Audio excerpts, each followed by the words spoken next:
We are now live. Eagles. Okay, I know we were going to talk football. Wait, sorry. Wait, I know we were going to talk about football, but wait. We had a whole plan, so. Remember when we said we were going to use this time to talk about stuff that we were talking about off air? Now we have to have another one to where we talk about the stuff that we were going to talk about on the stuff that was off air.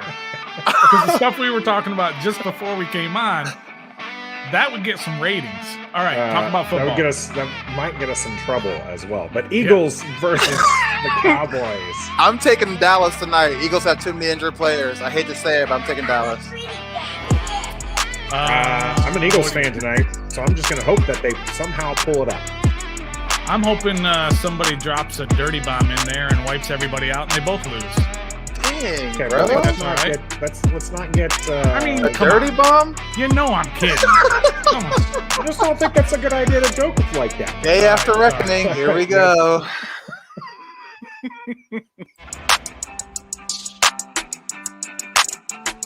Thomas is in. Touchdown, Washington.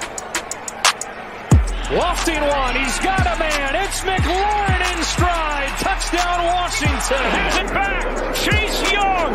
They're chasing him down the sideline. And Chase Young has a Washington touchdown. And he does the. Come on. That makes me laugh every time. That deserves a wow. Oh, Greetings and salutations, and welcome to the Day After Reckoning here with Ref the District. I'm Nathan Perry. We got the Stoner here with us. what's up, boys? I guess it's just me and you, Nathan. And the man behind the bag, it's Trevor.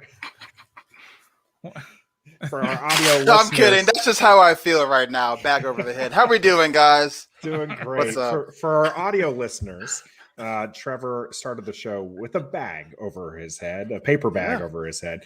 And we're not quite there, guys. It's 1-2. Mm-mm. It was a rough game. We're going to get that into a little bit. Of course, Day After Reckoning is our Ref the District specific cast for Washington football team football games.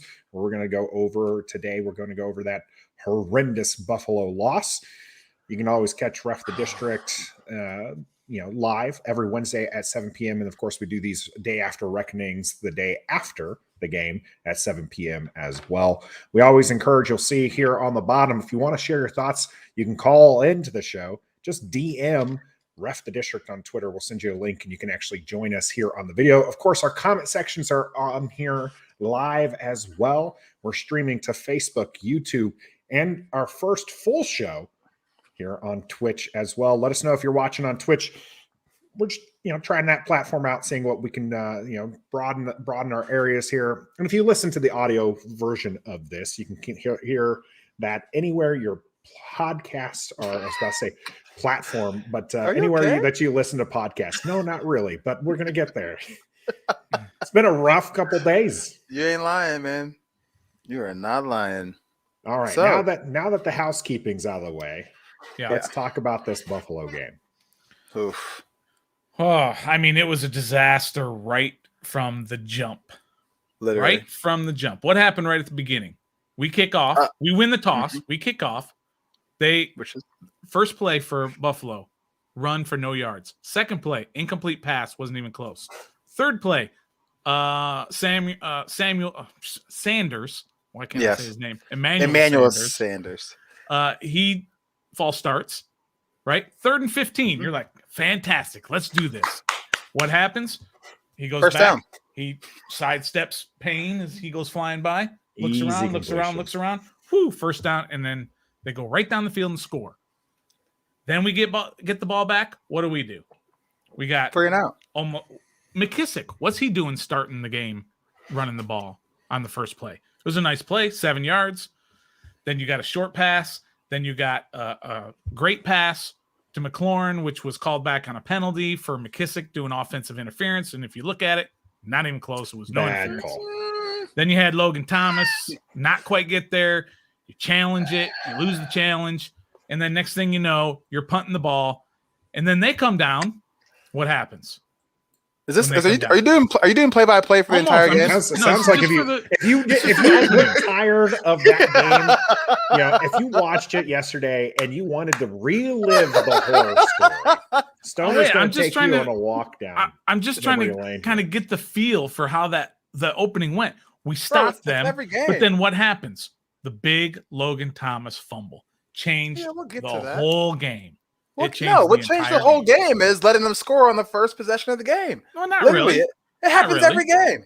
We can It never does. recover It has from that. happened every game. We this could never season. recover from that. 3 opening drives, 3 touchdowns for Washington football team opponents, and I mean- these are long drives too. These aren't these. It's not like we're talking. These are a couple quick plays they score. This is 10 plays, 8. I think the shortest might be 8.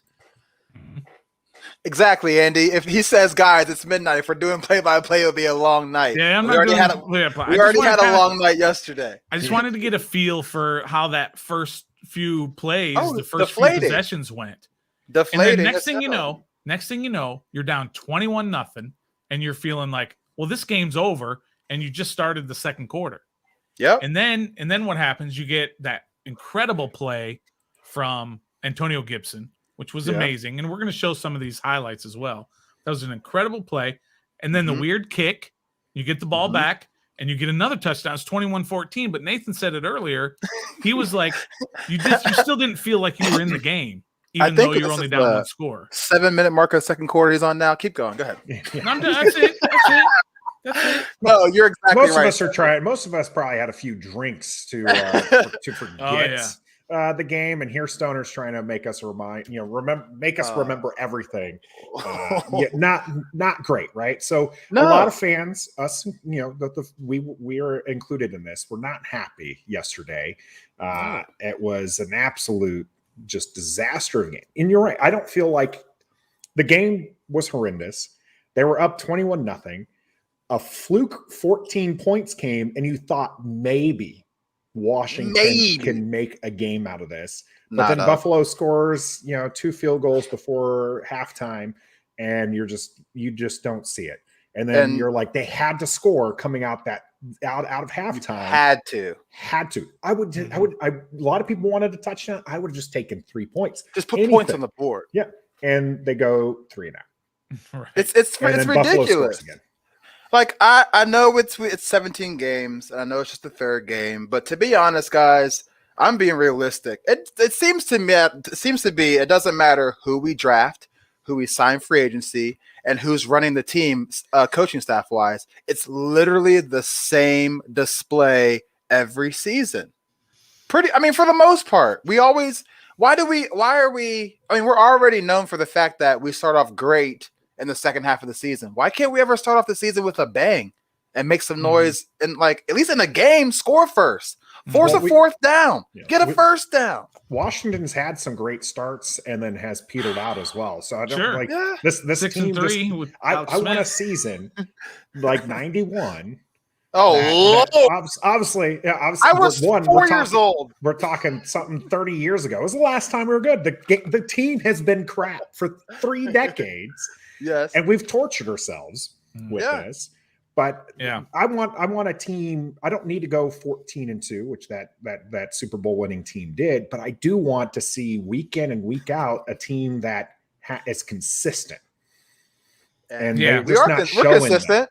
We're consistently bad. That's our consistency. We are consistently bad. You're not wrong. I mean, I hate that. I'm not trying to be funny. I'm just being honest. Like, we're consistently bad. Andy was 11-91. You said you were 4. I was 5 years old. No, 6 years old. I was already in my second year in the Air Force, for crying out loud. What is going on here with you children? All right. Children out here. Tony in our chat. Thanks, Tony. Andy is here as well. Jazzy, Sarah, and Josh. All thanks for jumping here on with us on Ref the District. Again, if you want to share your thoughts here on the show, just DM us. You can join us, actually physically on the show. Tony actually made use of that last day after reckoning, and he's saying the Bills got to rest their punter. He got 1 punt, right? One. Yep. 1 punt. 1 punt. That was it. Speaking of punters, the reason why Tress Way is so good for us is because we give him the most opportunities in the NFL to punt the ball. Yeah, we do give him a lot of chances. I think well practiced. I think the stat is that this might have been before the end of the game, so I might be off by a possession or two. But our opponents this year have had the ball for 30 possessions, and they have scored points on 20 of them. On 20 out of 30 possessions, they score points. They forced 6 punts all year in 3 games. That's not good. That's not good. But the question is, who gets the blame right now? Well, I think right now you're looking at Taylor Heineke is the one who's taking the brunt of. You know what? For 1 and 2, not for yesterday. For 1 and 2, who gets the blame? Nathan, you're right. There are a lot of people putting this on Taylor Heineke, but that what Andy turned on him quick. Yeah, it did, and I'm not surprised it did. Like, they're finally getting to see who Taylor Heineke is, but also if our defense put our offense in better positions to be successful, we might not put the total blame on Taylor Heineke. So overall, Stoner, to answer your question, it's literally the defense. I mean, they get all the blame. Yeah, specifically with just the not defense. Only do you allow the team to drive down the field, down our throats, first possession of the game, and they score, which means now we have to come back. We have to make we have to make a comeback, even though it's 7-0. It's still early. We have to play catch up. It's never like a 0-0 for more than 2 minutes, 3 minutes. Yeah. I mean, it's fair to say that. I'm hot right now. but that's a little too generic to just say the defense. Well, what about the defense? What is it about the defense that makes them bad? Is it players? Their is it complacency. Coaches? They're complacent. Scheme? Is it? I get their attitude. Does that work? Is it Chase Young doing commercials instead of OTAs? No. But wait. Hear me out just for a second, though. Okay. You just said it's their attitude. Well, isn't that kind of part of it that, I don't have to do these because I'm Chase Young? No. Yeah, but he's not the only player. But he's not the only person on defense. Montez Sweat has no endorsements or commercials, and he ain't showing up either. Sure. Jonathan Allen got paid this offseason. He's semi showing up. Yes, he has a couple sacks, but as a whole, you know what I mean? It's just not been there. I think the issue is, and this is where the attitude comes in, is that these guys were hyped up, from last year. Mm-hmm. They came in here thinking that, hey, we're hot stuff, and they just got punched in the mouth repeatedly, and now they're sitting there having to figure out what's going on. Jazzy asks, do you think our defense is struggling because the offense isn't on the field long enough to allow them to rest? That's what Trevor was just saying, right? Yeah. I mean, for both, helping them out. Yeah, they're not helping themselves out. They're not. There was a 3rd and 15 this week against the Bills that they should have gotten off the field off. Mm-hmm. They didn't. Josh mentioned earlier the potential. It could have been a pick 6, but at the very minimum could have been a pick that Kendall Fuller dropped. To be fair, that errant knee from the tight end kind of knocked it out. But these are these chances that they have to get off the field, and they're just not getting them. And then all of a sudden, they just keep driving. Yes, Cam Sims. Sammy Brown with the drop. Cam Sims with the drop. Mm-hmm. Logan Thomas with the fumble, trying to fight for extra yards. I mean, it's just. But make no mistake. Obviously, the defense was terrible yesterday. But make no mistake, Taylor Heineke was absolute poop yesterday. But let's not get on this whole thing that all of a sudden he has a bad game and then we just give up on him. We're not going to Kyle Allen. Kyle Allen is not the answer to this. How do we know that? You have to allow Taylor Heineke to develop. If he's going to be the guy, give him a chance. One game's not a chance. You bench him right now, you're going to lose the locker room. You're going to totally lose that locker room if you bench a guy. They have to one bad game. They have to say they're behind Taylor Heineke. They have to say that. How would they look saying, no, we don't really trust this guy, but he's our quarterback, so we'll give him they have to say they're behind them. I get you saw there was a play yesterday. Taylor Heineke went for a run and he had E-Flow in front of him to block, and he chose to go the other way. And you saw E-Flow looking like, what are you doing? So I don't think that they're really behind him as much as they are putting on, because they don't have another choice. Give Kyle Allen a shot. What's the worst that could happen? Kyle Allen is worse than Taylor Heineke? Yeah, that's the worst that could happen. We're not. Taylor not threw at rock 5 bottom picks yet. yesterday. Taylor threw 5 picks, saved by 3 flags. Saved by 3 flags. I don't care if it's saved by 3 flags. He threw 2 interceptions. He threw a total of 4 realistically saved by, just like the Giants game. We were saved by penalties. I didn't really believe, but doesn't going matter. into this game, Taylor Heineke had one of the least turnover-worthy plays going into this game, and then that's all just gone away. Again, the hive quickly turned, and now I'm in a position where I'm with Stoner. You gotta give him that shot. You got to keep playing him. I don't think Kyle Allen is healthy enough to I think he is now to play QB. He didn't look healthy during the preseason. He looked awful during the preseason. That was weeks ago. Andy wants to ring Cam Newton. I honestly think that whole vaccination is the only thing holding him back. Honestly, I think the whole COVID thing that Cam's got going on or whatever might be the only stall. Signing Cam Newton reeks of desperation, and they're not desperate. It's 3 games. 1 and 2. We threw a challenge. We threw a challenge flag in the first quarter on our first possession. That's in the middle of the game. But you don't make a season decision. Well, okay. Well, we have Kyle Allen. Give him a chance, and if he doesn't do right, you go back to Taylor. It's not like You've ruined Taylor. If we've already ruined one him. game. No, we've already ruined him. We've already ruined him. This guy had the most completions in his first 3 games. And then shit the bed. Shit the bed. He did not have a good game. Who shit the bed? Was a good defense. What do you want him to do? It wasn't that good of a defense. It really wasn't. Tre'Davion White or whatever it is, he was nowhere to be found. It's because Taylor didn't look Terry's way but 4 times. Matt Milano forced a fumble. Cool. How many sacks did we have?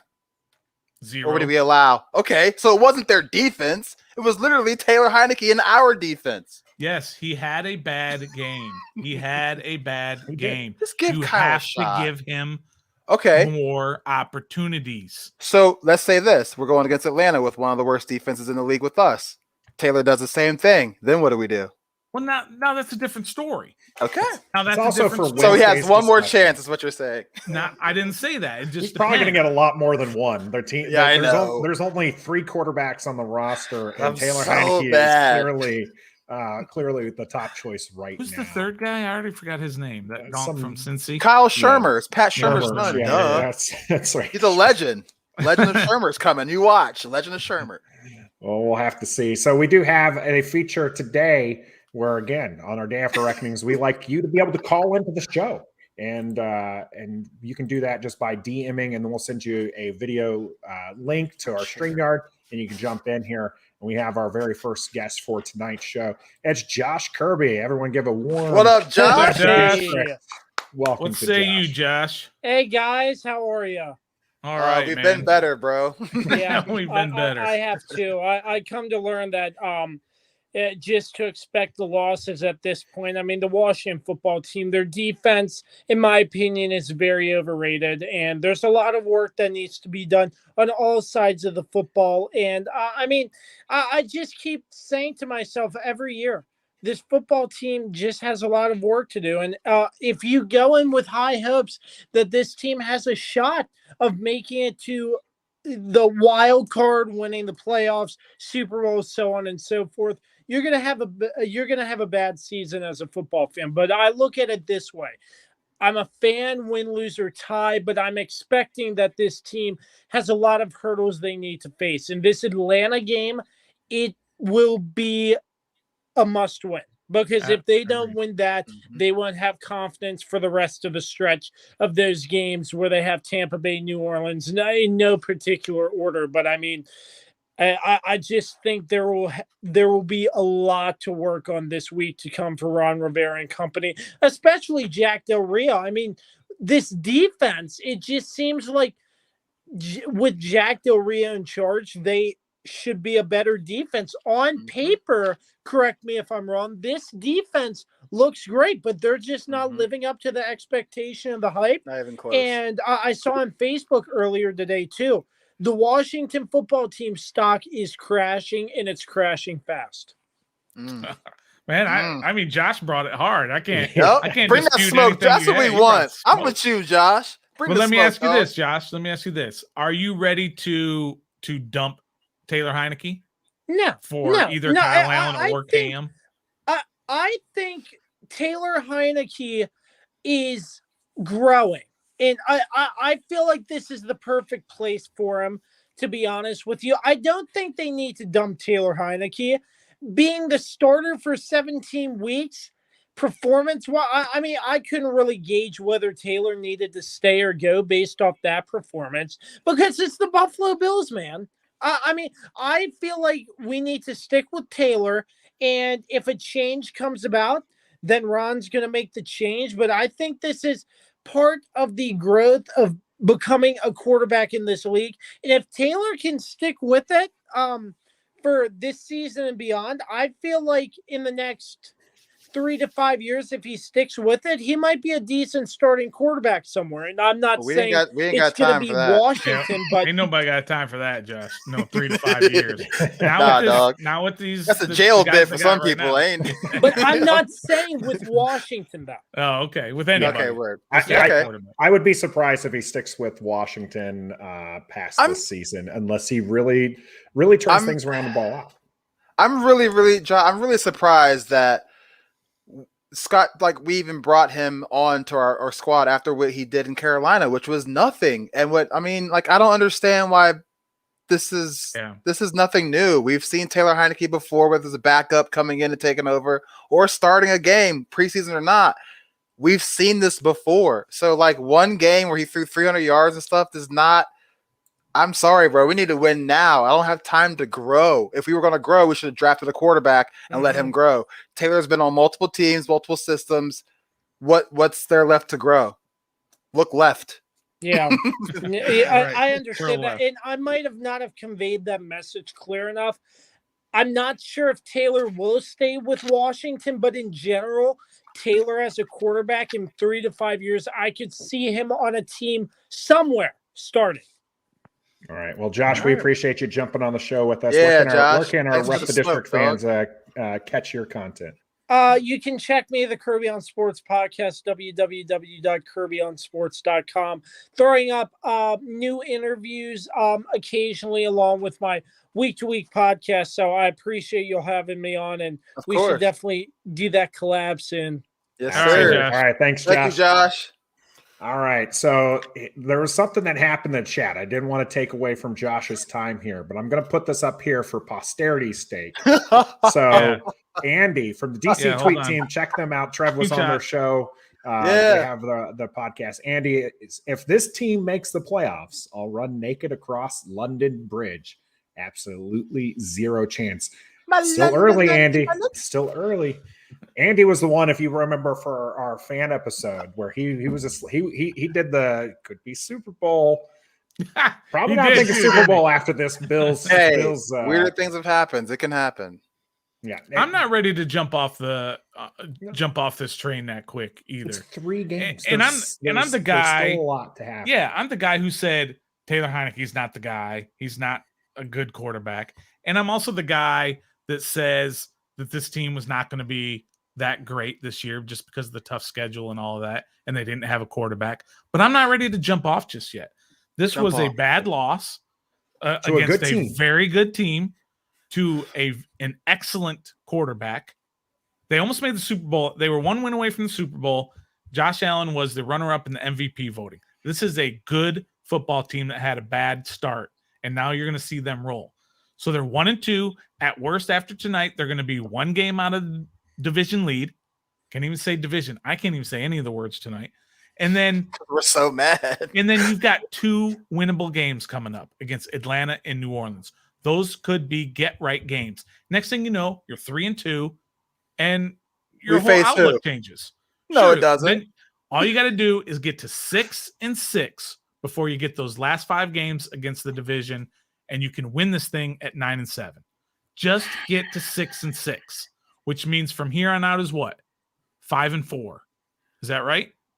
All you have to do is go 5-4 from here on out. We gotta beat these teams that are that are good. You're not I going to don't beat disagree all with these Trev. teams. Because No, but he's honestly, saying we got to play against these good teams. Yeah, like I don't want us to have a pickup game against Atlanta. Like we should have already. That should have happened yesterday. Like for me watching the game, the Bills didn't do anything to wow me to the fact it's like, oh, these guys are good.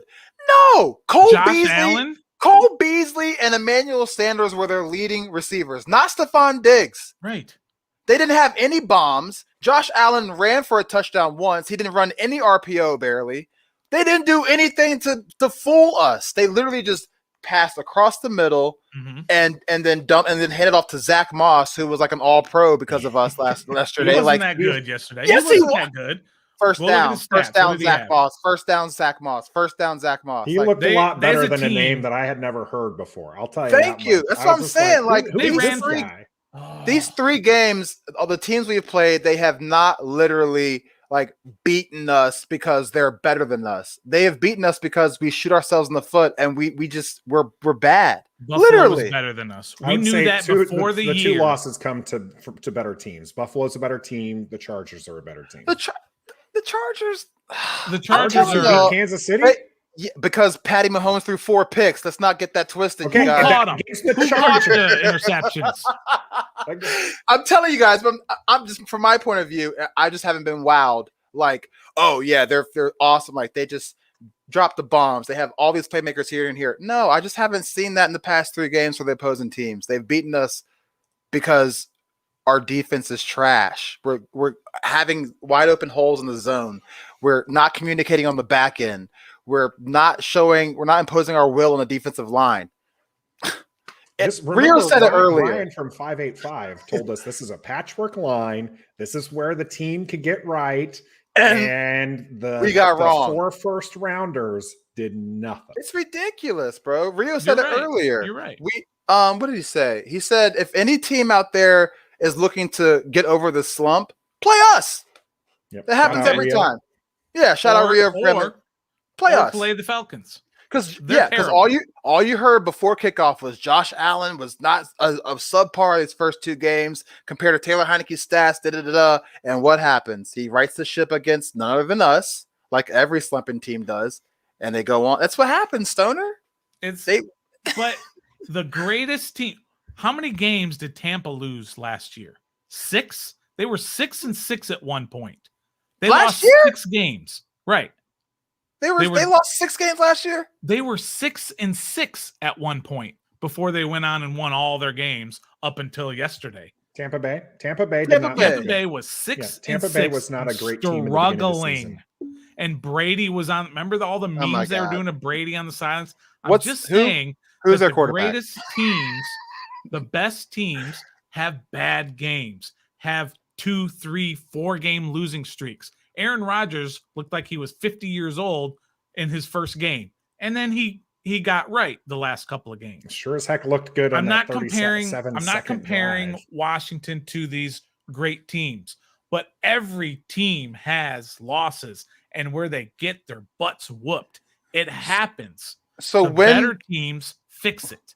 When are we going to be able to fix it and beat a good team? That's the question. Wait and see. Give them the chance. I've been waiting 34 years, Stoner. I've been waiting 34 years. People were hyped that we lost.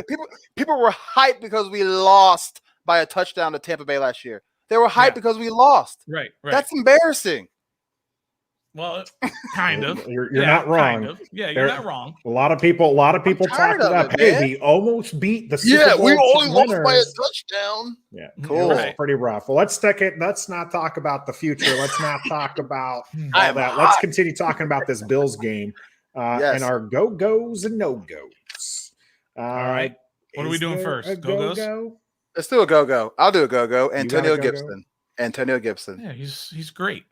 Yeah, great. I mean, literally out of the whole game, Antonio Gibson. I think he struggled a little bit running, but I mean, that 74-yard catch the Bills stuffed the box. They were daring Taylor to beat them, and just didn't happen. No. Any other go-goes? The schedule maker. D-Hop. We got Atlanta and New Orleans. I knew you were going to say that. D-Hop cut his own kickoff. Which, The by the offensive way, line. okay, I didn't like see it until after we recovered it. Was it like an onside? Like No, it was like a big kick. It just happened to be a little It got short. caught up in the wind or and something. got caught in the wind. So Hits how the did we ground, recover bounces that? back. Khalid Yeah. cuts in, gets like Huge an bounce arm on back. it, and But I thought the other team had to that's for a punt. The other team has to touch it first. Right. Yeah. And a kick, it just got to That's go 10 yards. right. That's why I was confused the whole time. I was like, wait a minute, it didn't touch anybody on Buffalo, but all right. So apparently I don't know football. Here we go. Right. EP agreeing with me on D Hop is a go. I thought the Realistically, offensive line. Yeah.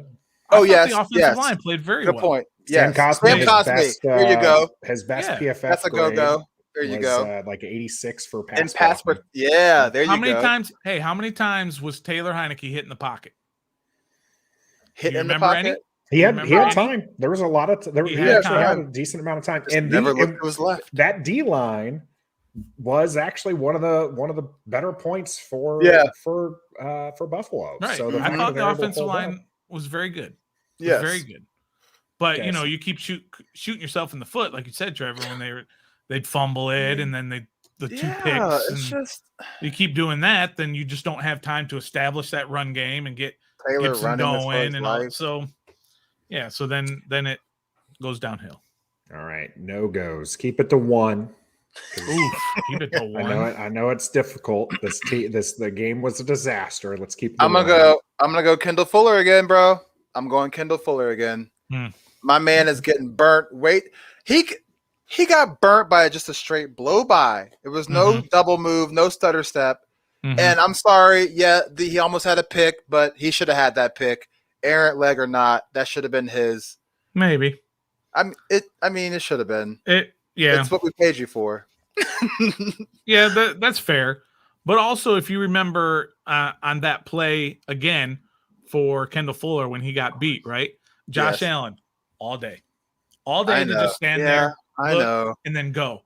If you remember that one play, remember when Diggs was running wide open because Jackson passed him off to nobody again, right? Yep. And it was an errant throw. Why? Because Payne was hitting him low and Chase was hitting him high. And that's what pressure does. Makes your cornerbacks forget about their mistakes, and also it makes up for their mistakes as well. So Tre'Davion White got beat all game long, right? All game, but we didn't know. And Bradbury last week got beat all day long. The greatest quarterbacks will get beat if the quarterback has time. So Kendall Fuller is going to get beat on a lot of plays. He did look a little slow, and he dropped terrible. that week one after week, he's getting burnt. Yeah, well, get some pressure on the quarterback, and he won't get burnt. I promise you. I promise you. No, he still get Stoner. burnt, but they won't throw it to him. Who's your no-go? Well, I mean, Heineke was an absolute disaster yesterday. Those throws, those interceptions were some of the worst throws. That looked like, what's his name? Kyle Shermer? Yeah. Is that his name? Yeah, remember that name. That looked like throws that he would make. That one late in the route or whatever, when the pocket's kind of collapsing on him a little bit, and he just lobs it to the side, and he's already got a noodle arm, and then you're just going to kind of throw it up there. Of course, it's going to get picked. And then the other one was there was like 5 defenders. I don't know what he was thinking when he was trying to zip that ball in there. Yeah, he was trying to play hero ball at that moment. It was pretty rough. Just EP's going with Logan Thomas because of the fumble, and Chase Young still not showing up.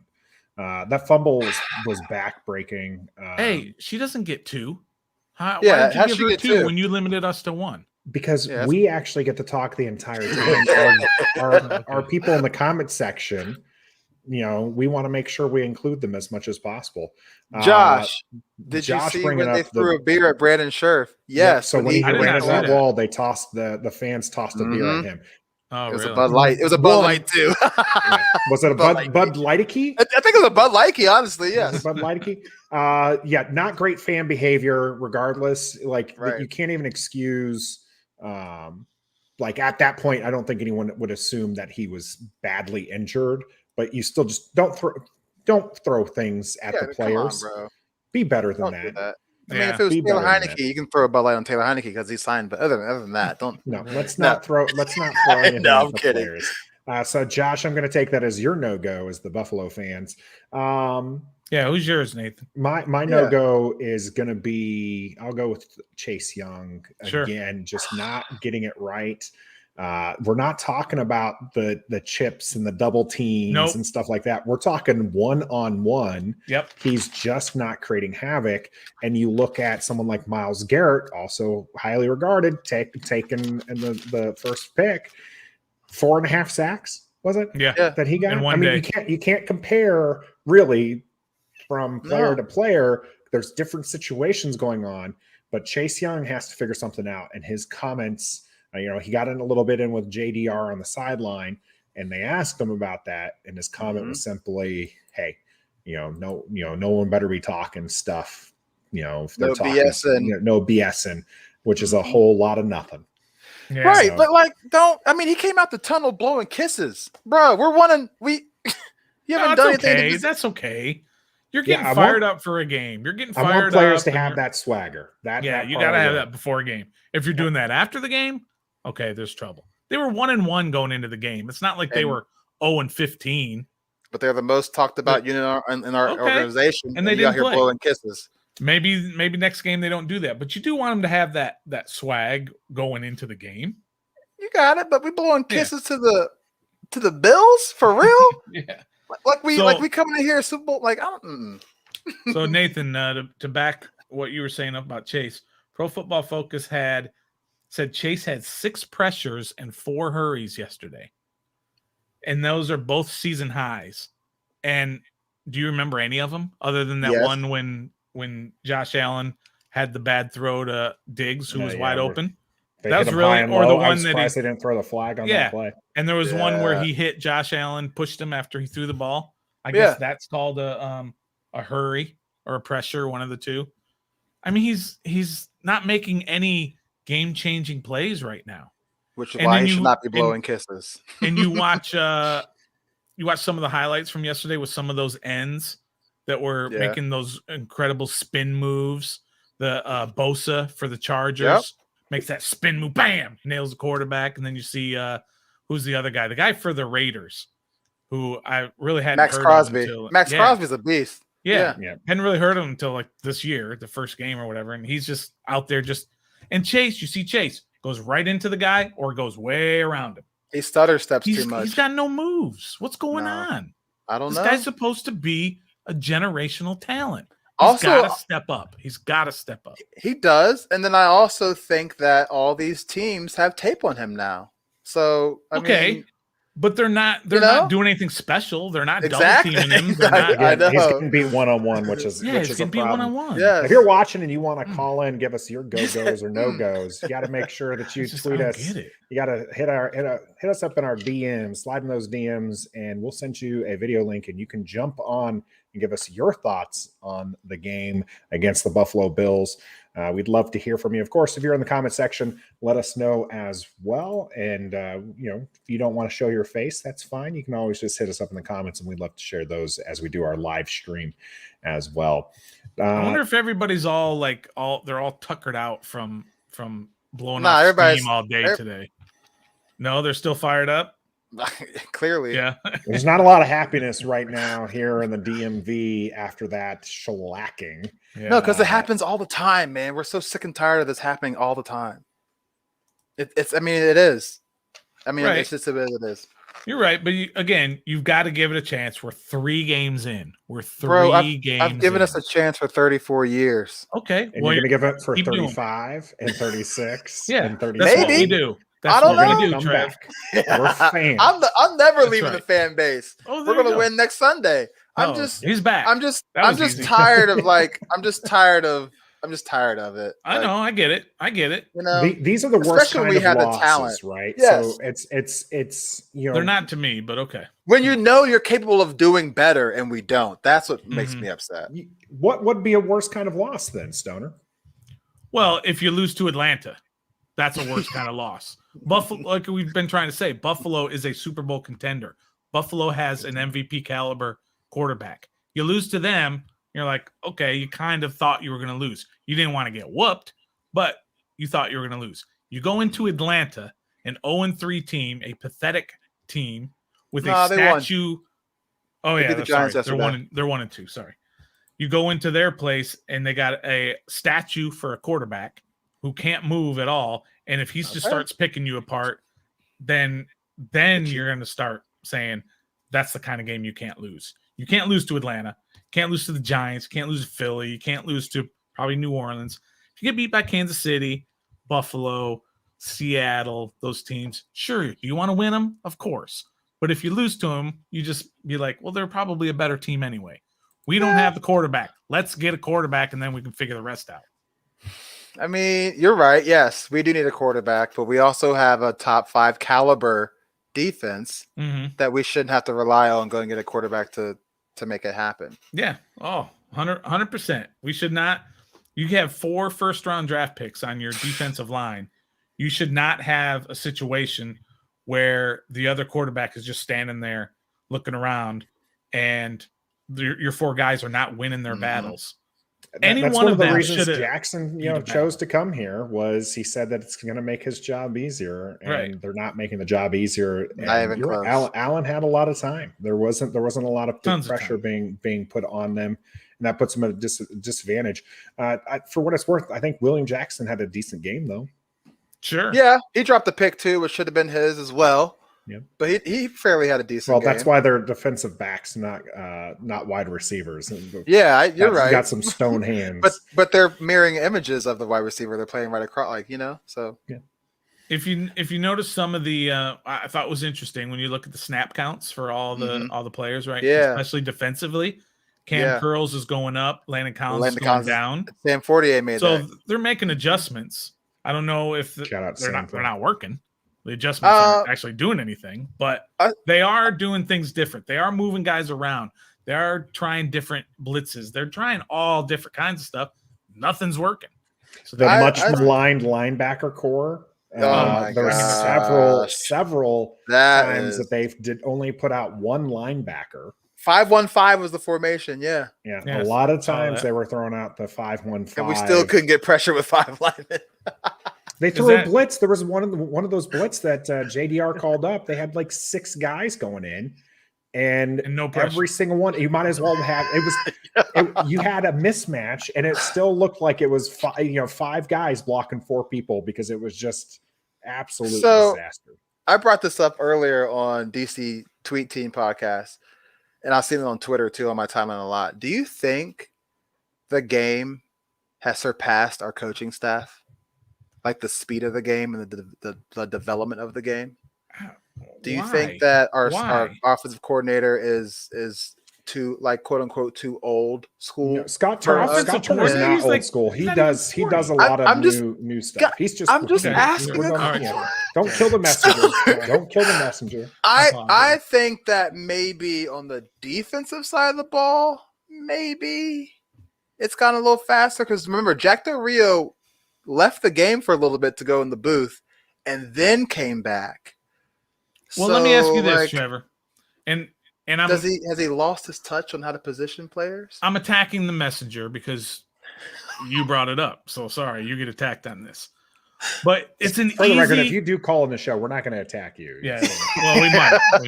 No, we won't. So it's easy to take that narrative and to say, has the game is the game too different for Jack Del Rio now? Well, give me an example. What does that mean specifically? Like okay, go ahead. His defensive schemes aren't as complex or as disguised as they should be, and he has a hard time putting people in the right places. Like you said, he's intertwining all these defensive positions and formations. It's like you have no continuity yet, and we're going into week 4, and you still don't know who's the best in your best 11 on the defensive side. Yeah. You know what I mean? Like, I think I don't know. I'm not smart enough JDR to defenses. He always has a drop off. That first year, it's pretty good, and I think it's because the simplicity works. Mm-hmm. But then come year 2, come year 3, you start to see that drop off because all of a sudden that simplicity isn't going to. It's the simplicity is great for the team, for your team, your players just to do their job. But then you have a full season of that, and your players are still doing the same thing. the offenses are going to figure it out. We saw that a lot with the first 2 games where there's a lot of quick dump offs and avoiding the pass rush. There wasn't a lot of dump offs this play. Josh Allen had time to throw the ball, and so they were zinging it deep. So they're realizing right now that they can win those battles in the trenches against this once feared defensive line. Once upon a time. Well, certainly not offensively, because you saw last week when everybody saw the Kurt Warner video that he put out, right, and showed all of the misplays that Taylor Heineke had, the missed yardage and all that. So obviously the scheme is working.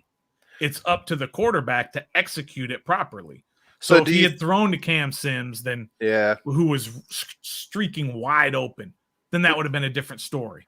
So do you think it's not him? For sure. Do you think our coordinator should change and game plan according to Heineke's play style and play skills rather than just inserting him into a scheme that he can't necessarily run very well?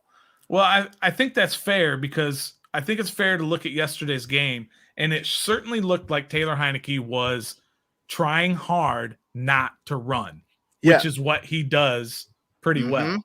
So there were times where he could have run and he didn't, and then there were times he ran when he shouldn't have. Right. So it looks like he's thinking he's way too much. Right. Somebody's in his head when he's back there, and he's like, he sees the lane, and he's probably hearing Scott Turner or Ron Rivera, whatever, saying, stay in the pocket, get the ball to your playmakers. Don't get hit. Don't get hurt. All this stuff. And then he doesn't. Just confusing. And then he doesn't make the right play. Everybody saw that one picture where he threw the, I don't know, was it the interception that he threw? Yeah, it was the interception. The one off to the off to the side where he just kind of lobbed it. And if you have the all 22 view, nobody, all out in front of him. Not one player, not a receiver, not a defender, anywhere in sight. And all he had to do was go boom. 15 which brings yards me to my point. Why does he still need to grow? He should know this by now. He's played on how many different teams? The XFL. I don't care. You can clown it. It's still a football league. Why is he still making these day one off the bench mistakes? It's because he's finally off the bench. These are mistakes. These are mistakes you don't make in practice, right? These are mistakes that you don't see until you hit the game. And it's gonna be a bumpy road. And I don't really know why people thought this was gonna be different. Thank you. I guess they saw that there was gonna be flashes because of that Tampa game, and they thought that Taylor Heineke was gonna be the Lord and Savior, the QB of the future, the legend of Taylor Heineke. And it came crashing down. I called this, right? I said this is going to be the I told you so game. And there's a lot of people coming out of the woodworks saying, "Oh, I told you, we need a QB and all this other stuff." You did say that. We need a QB. This podcast is not a part of the Heineke hive. Never has been. The fact that myself and Stoner are having to sit there and be like, "Hey, you got to give Taylor more time," is ridiculous. It's absolutely just ludicrous.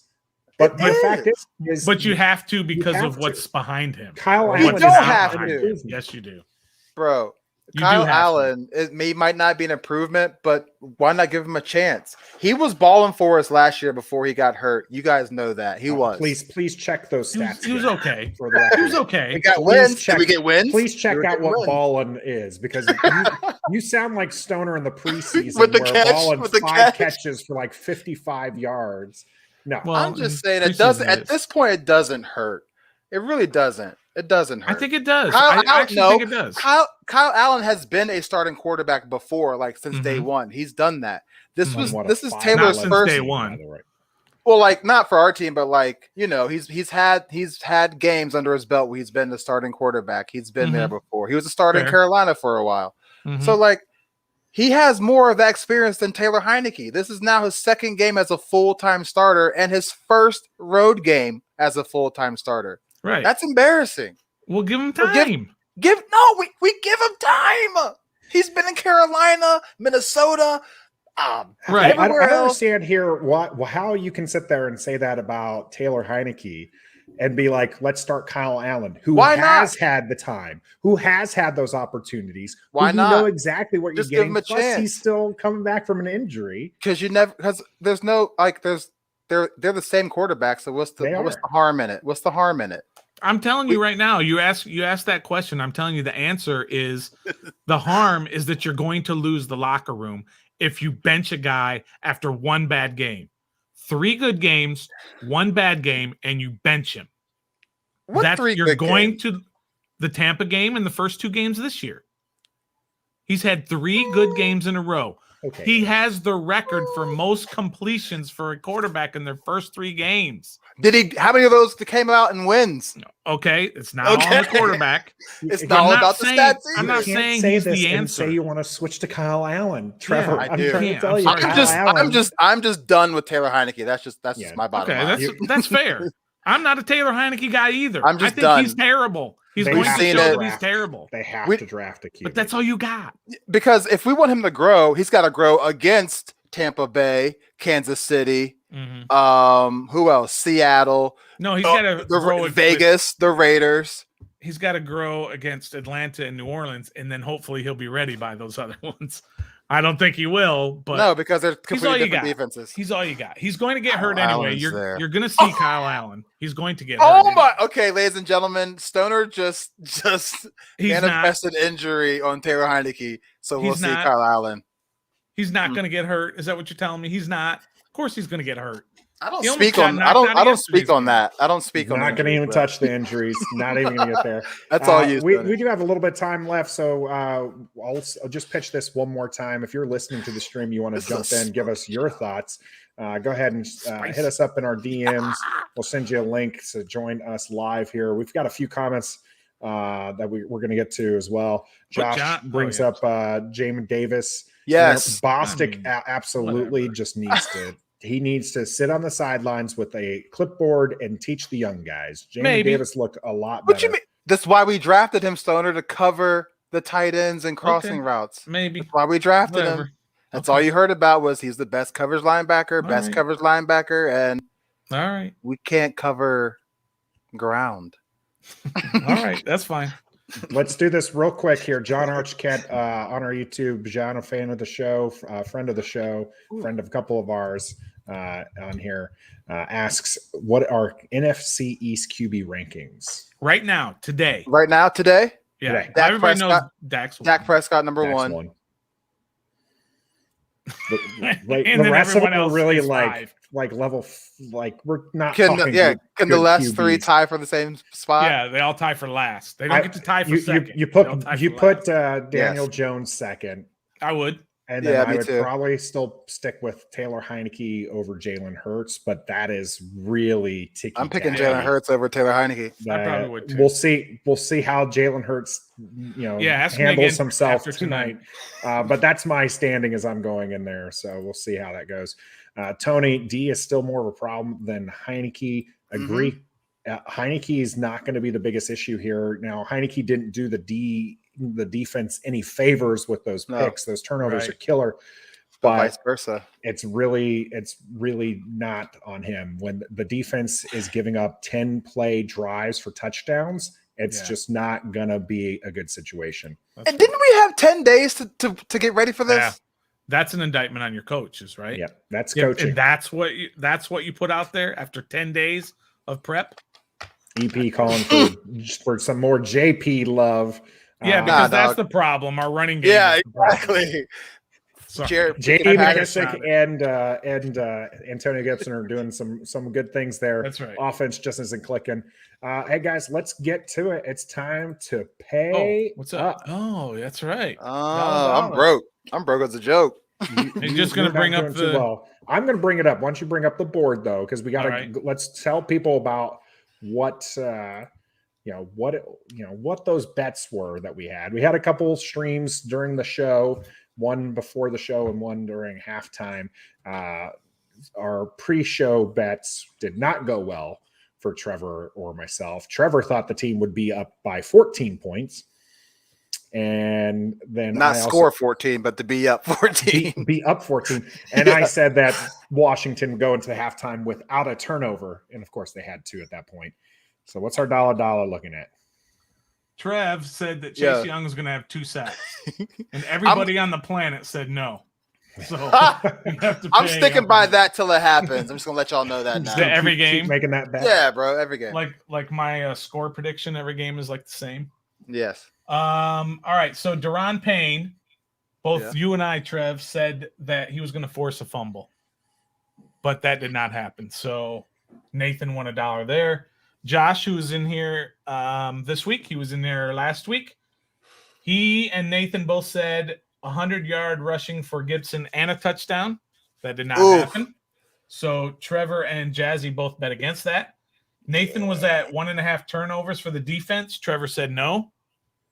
So how many did the defense have? Not more than 1.5. That's for sure. All right.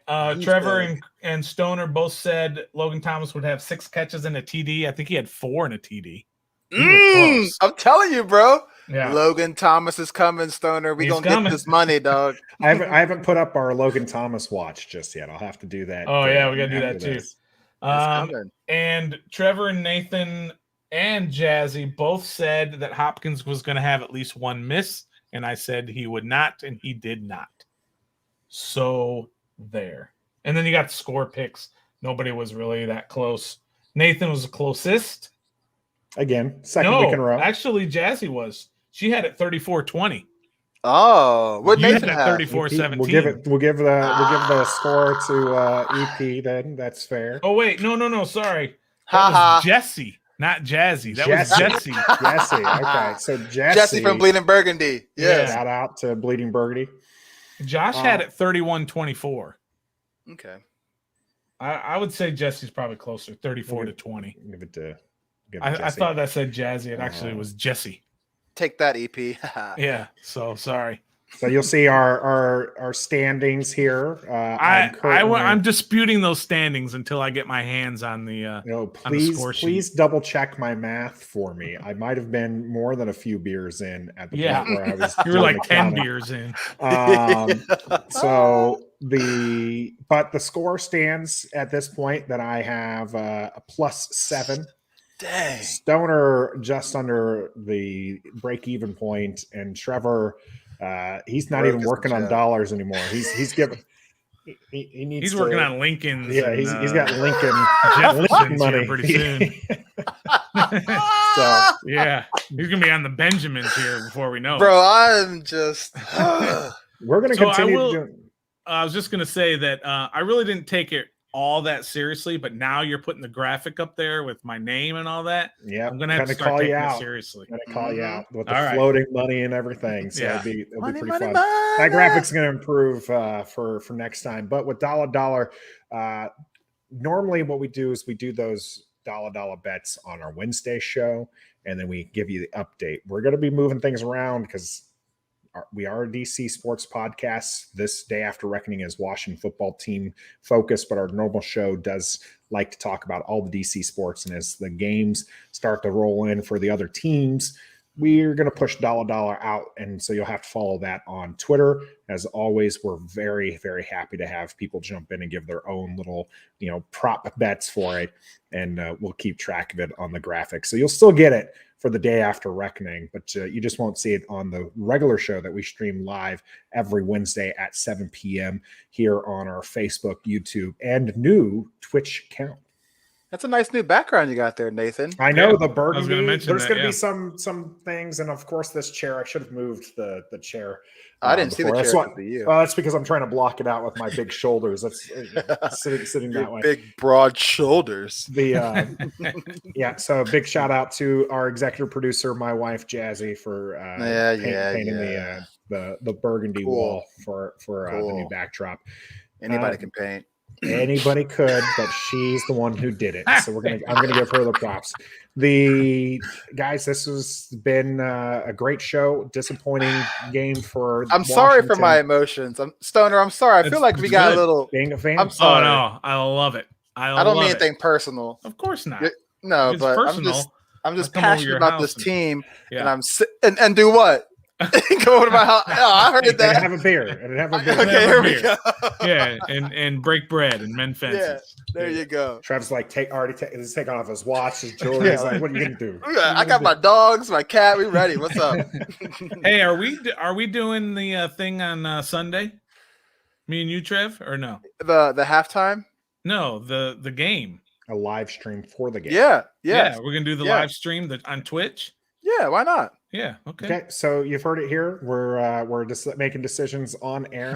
That's right. Live on air. So what these two are talking about here is that they are actually going to live stream during the game their reactions, so you can watch them while you're watching the game. Should be pretty fun. Josh is taking Dallas today.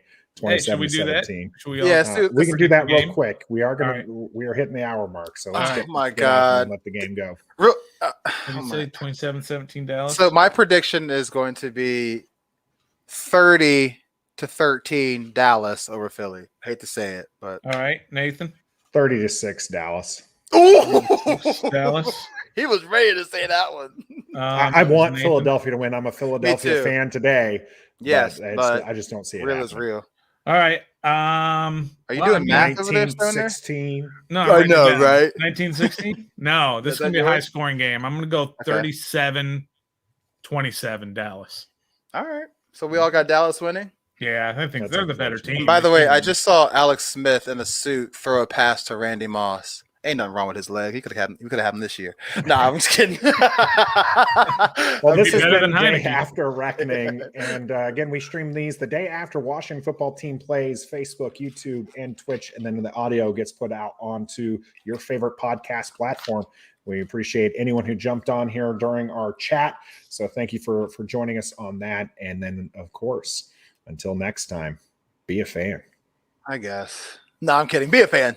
We love Washington, and we some die-hard fans. Yeah, we are. You know we keep it on 10. 1, 2, 3, let's go. And they gifted. We are Nathan and the Stoner. Yeah, that's Ref the District. Podcast. Come on now and join us. You join it.